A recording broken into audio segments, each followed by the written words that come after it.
DSS has earlier issued a warning to the general public that anyone who does not have any business with the inauguration ceremony of Bola Tinubu as President of Nigeria on May 29 should not come near the Eagle Square as they uncovered plans to disrupt the swearing-in ceremony.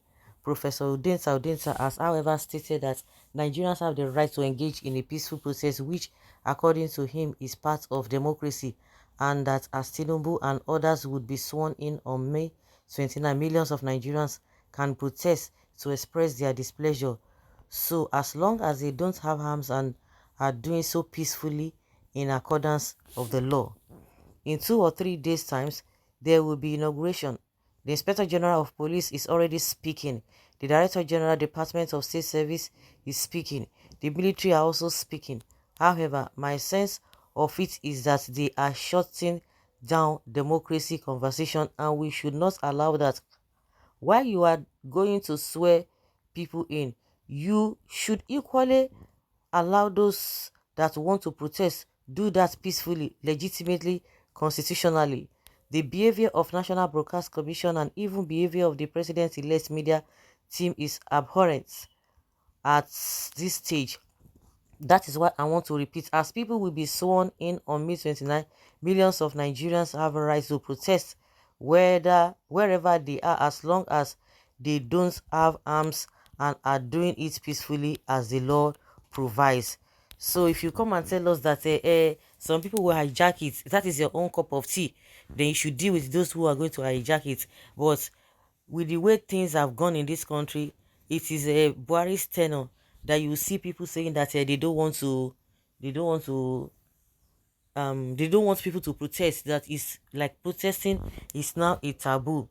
And meanwhile, we saw this Asari Dokubo bringing militants. Some people say they saw him with guns. I don't know which is true, but you can imagine if not that Asari Dokubo did that and other people have been doing that, you see that they would have gone ahead and be shooting people anyhow, because they would say, "You, we cannot fold our arms and allow some things to happen," which is a typical lie. The most important thing, if they are not, you can't tell them not to, what is it called, not to protest. So that is that, in as much they are doing it peacefully. Professor Date, I am looking forward to seeing you and your children come out to demonstrate that day of inauguration of the new president. People will protest. That is one thing that you think it, hey, even if it's some few people will still protest, it will come out no matter how you try to scare them, because I don't even know why you guys are fidgeting. Hope you are going to join them. Nzogbu Nzogbu Eyi ba Eyi. Okay, please, is this man Udensa a Nigeria or a Ghanaian? Because I have never seen a Nigeria with this type of name, but you are saying it now. Well, I think Professor Udensa should know better as an elder statesman that a peaceful protest can turn violent at the slightest provocation by law enforcement agencies like the NSAS.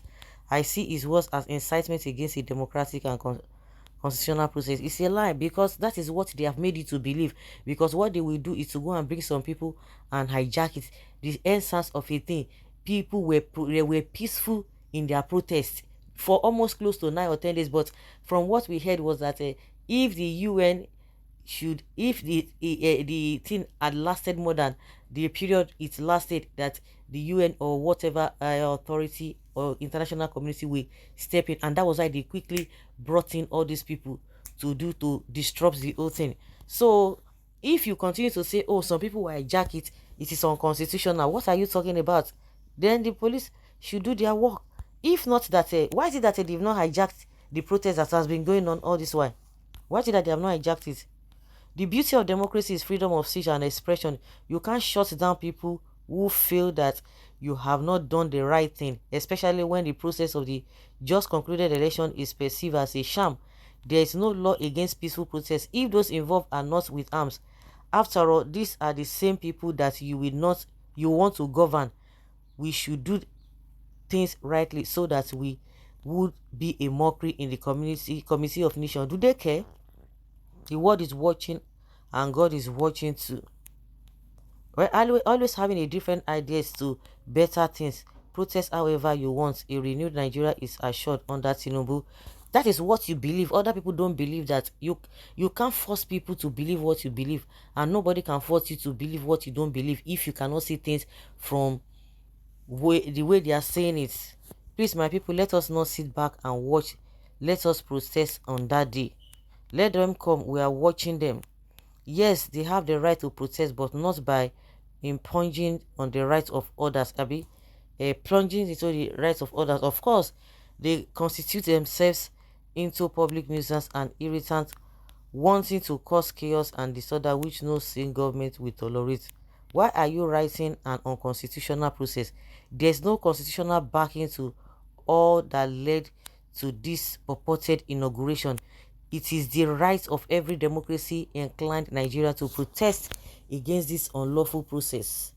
Please, my people, don't come out that day, please, youth of Nigeria, because APC, Tinubu, and Bubu will never agree for you all. And you have to agree to them. And please, whoever that wants to go against DSS and the law, which TSS, you are talking about the law, but when they talk about the process that produced Tinubu now, you said they should forget it, that they can use their discretion. You see how hypocritical you people can be. You say, oh, they have discretion to do whatever and bypass their own decision. But now you are talking about law. You are talking about law. Unfortunate.